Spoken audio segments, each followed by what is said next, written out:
দুৰ্যোধন আৰু যুধিষ্ঠিৰক এবাৰ পৰীক্ষা কৰিব, কোন ৰজা হ'ব, কোন বেছি বুদ্ধিমান জ্ঞানী ভাল পৰীক্ষা কৰিব। কি কৰিলে, আচ্ছা দুৰ্যোধন তুমি যোৱাচোন, চহৰলৈ যোৱা, এটা ভাল মানুহ ধৰি আনি যোৱা,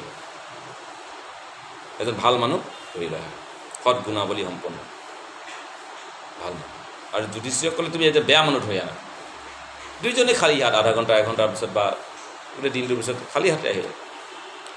দুৰ্যোধনক সুধিলে কি হ'ল, ভাল মানুহ নাপালে?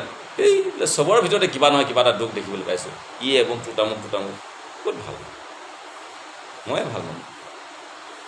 যুধিষ্ঠিৰে ক'লে তুমিয়ে নাপালা, একেখন চহৰে, তো বেয়া ইটো গোটেই বেয়া মানুহ বুলি ক'লে, আৰু তুমি আকৌ বেয়া মানুহ বিচাৰি নাপালে যে, কি হ'ল কথাটো? বোলে চবৰে ভিতৰত কিবা নহয় কিবা এটা গুণ দেখিবলৈ পাইছোঁ, ক'তনো বেয়া মানুহ দেখিব, চবেই ভাল মানুহ। একেখন চহৰ, এজনে বেয়া দেখি পাইছে, এজনে ভাল দেখি পাইছে। তেতিয়া বিচাৰ কৰি চাওক, মানুহৰ ভিতৰত আচলতে প্ৰত্যেকৰ ভিতৰতে ভাল আৰু বেয়া দুইখিনিয়ে থাকে এই জড় জগতত। কোনোবাই ভালখিনি দেখি পায়, কোনোবাই বেয়াখিনি দেখি পায়, পাৰ্থক্য সেইখিনি। যেতিয়া আমি শুদ্ধ হৈ যাম, তেতিয়া অকল ভালখিনিয়ে দেখিম, বেয়াখিনি আৰু দেখি নাপাম। আৰু যেনেকৈ আমাৰ বন্ধু আমাৰ এজন আছে মায়াপুৰত, ভাল ভক্ত, আমি সহপাঠী আছিলোঁ একেলগতে,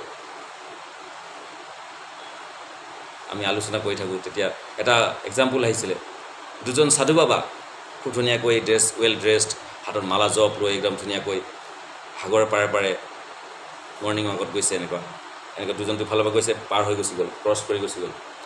এজনে মনে মনে চিন্তা কৰিছে, ৰাম আজি মোৰ দিনটো বহুত পুণ্যৰ ফলত আজি এজন সাধু মহাত্মা দেখিলে ইমান ধুনীয়াকৈ ধ্যানপূৰ্বক জপ কৰি গৈ আছে, হৰি কৃষ্ণ কৃষ্ণ কৃষ্ণ হৰি হৰি হৰি ৰাম ৰাম ৰাম ৰাম জপ কৰি গৈ আছে। মোৰ মনটো ইমান চঞ্চল, ইমান স্থিৰভাৱে জপেই কৰিব পৰা নাই।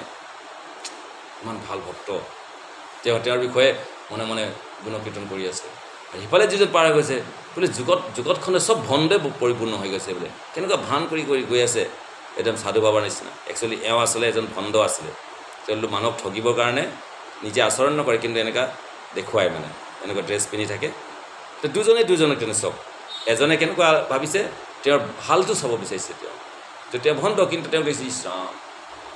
আৰু তেওঁ আত্মবধ মন্যতি জগত, মই যেনেকুৱা তেনেকৈ লোকক দেখি পাম। মই যদি ক'লা চশমা পিন্ধোঁ, তে ক'লা দেখি পাম জগতখন, হালধীয়া পিন্ধিলে হালধীয়া দেখি পাম।